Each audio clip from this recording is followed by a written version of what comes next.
G'day and welcome back to another video, and today it's a massive thank you to Thunderslot who have sent me this incredible Shelby GT 350 in the beautiful Wimbledon white. Now I had a choice of the colors and I've gone with this one. I think it looks absolutely magnificent and I'm a huge white and red fan. Now this is a two-part video. Today we'll do the unboxing and the teardown, have a look at the chassis. Then part two, I will go to a bigger size track to give this thing a run, because this is my second Thunderslot I've reviewed and these things do perform really well. So I'm really hoping this is as good as my last, which I reviewed, and looking at it, it looks pretty damn good. So let's get stuck into it. Part one, teardown, unboxing, let's get into it.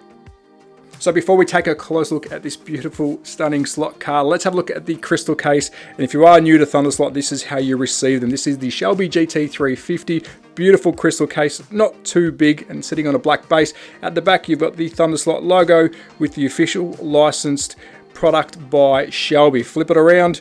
Let's have a look at the back. For those playing at home, there is your product code if you are wanting one. And the good thing about Thunderslot is it's made in Italy, so you should expect quality. Now let's pop off the top of the box. Let's take this beautiful Shelby off its base and take a closer look at the details. So let's take a close look at this magnificent body. Now I'm a huge Ford, Shelby, American Muscle fan, and I think this looks really, really good. Now the side profile I do like. The rims themselves, they blow me away. Take a look at those, nice and deep. It's chromed out in the center. We've got the Goodyear very sticky tires, which is a plus for the Thunderslot models. Now this is my second Thunderslot, and each have had sticky tires, so really, really cool. Got some aero cutout down the side, the gills, which is reminiscent of this beautiful car itself, down to the chromed revision mirrors or side mirrors, which are reflective because they are a chrome plastic. Down onto the decal side of things, we do have the pinstriping with the GT350 and then the Shelby logo on the side. Move around to the front. This is where I think this thing shines. We've got the bonnet scoop, which is actively cut out so you can see straight through there. Now when it comes to weight, this thing is very, very light. Now I haven't weighed it, but on hand it feels very light. Onto the front, we've got lights. I don't believe these are active. I would say they're definitely not active lights. We've got some front spotties, sides, and we've got the indicators, but I do love how this pinstriping runs all the way down the front. Take a look at that, up until that chrome grille, the chrome bumper, and underneath where that air scoop is. Around to the driver's side, the only difference here is we do have a driver. Now we do have a very, I would say, detailed, I think this is pretty detailed cockpit. Let's see if we can get in there. Got the beautiful steering wheel, got the gearbox, that's manual for the millennials, which I think are all driving autos these days. We've got a half cut model from the knees, black interior with a roll cage at the rear, and we've got ourselves a red helmet which is matching the beautiful pinstripes. Around to that rear roll cage, as you can see, straight across the back, and then down to the back we've got the brake lights and the logo in the center. Really good looking slot car. It is very light on hand. Again, I haven't weighed it, but I think they've done a good job of the finish on this. The only thing I did find with mine, and I think I have to be careful if I get rear-ended, there is some creasing lines where the mold itself is joining here. So just be mindful if you do get rear-ended, they may snap or crack there, but that could just be a molding error, or that's just how they're made.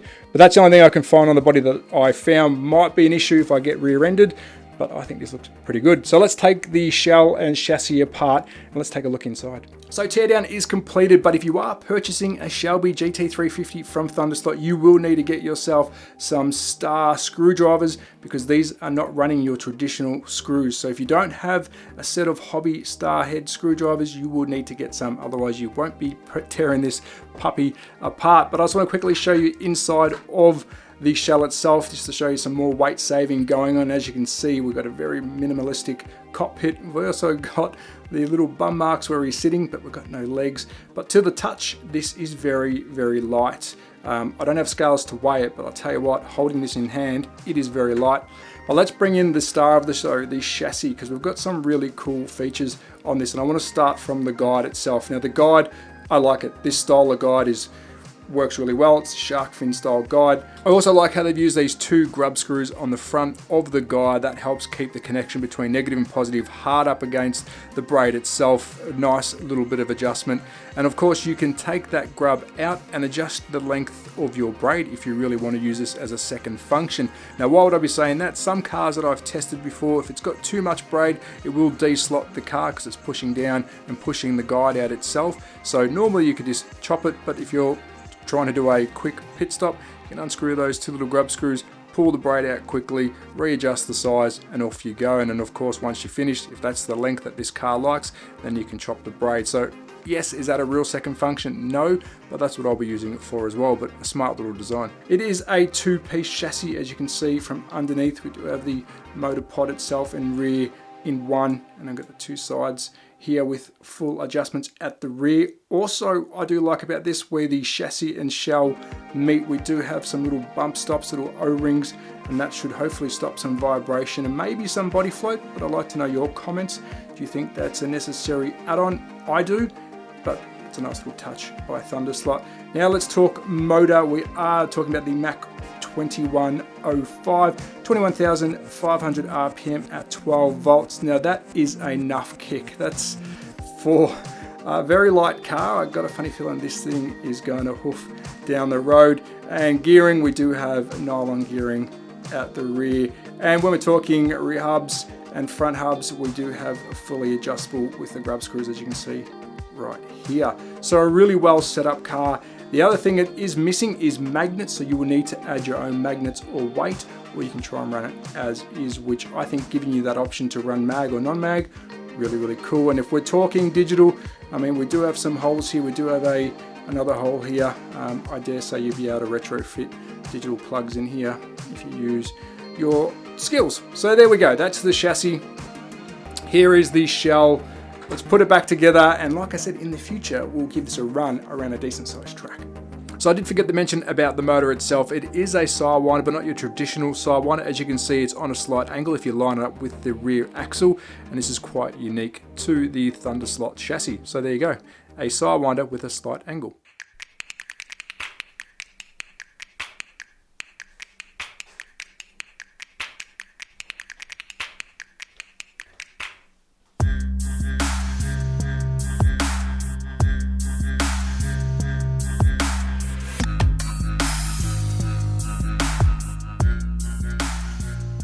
So that's a wrap of part 1 of Thunderslot's Shelby GT350. A look at the body and this chassis. Part 2, I will be visiting a decent sized track because this car does deserve it. My little test track won't do this car justice out of the box, and I do want to share with you how this does perform straight out of the box. Massive thank you to the team at Thunderslot who have sent this to me for review. Please check out my Instagram and Facebook page. There will be photos on there, and once the video is ready to go for part 2, it'll also be viewable on there, or a link will be available. But I'm blown away. I think it looks pretty good. This is my choice of color, Wimbledon white. You do have a choice of colors with this. What's yours? Let me know in the comments, but this was my choice of color. Talking about the channel moving forward, I am moving to a bigger space, which gives me a bigger area to build a decent sized track. So in the future, I'll be doing more reviews in my own little space again, which is very exciting. But there you go, Shelby GT350 by Thunderslot. I think it looks good. Stay tuned and see how it performs. But as always, at THATSLOTCARGUYOZ on Instagram and YouTube. Be safe, take care, support your local. Ciao.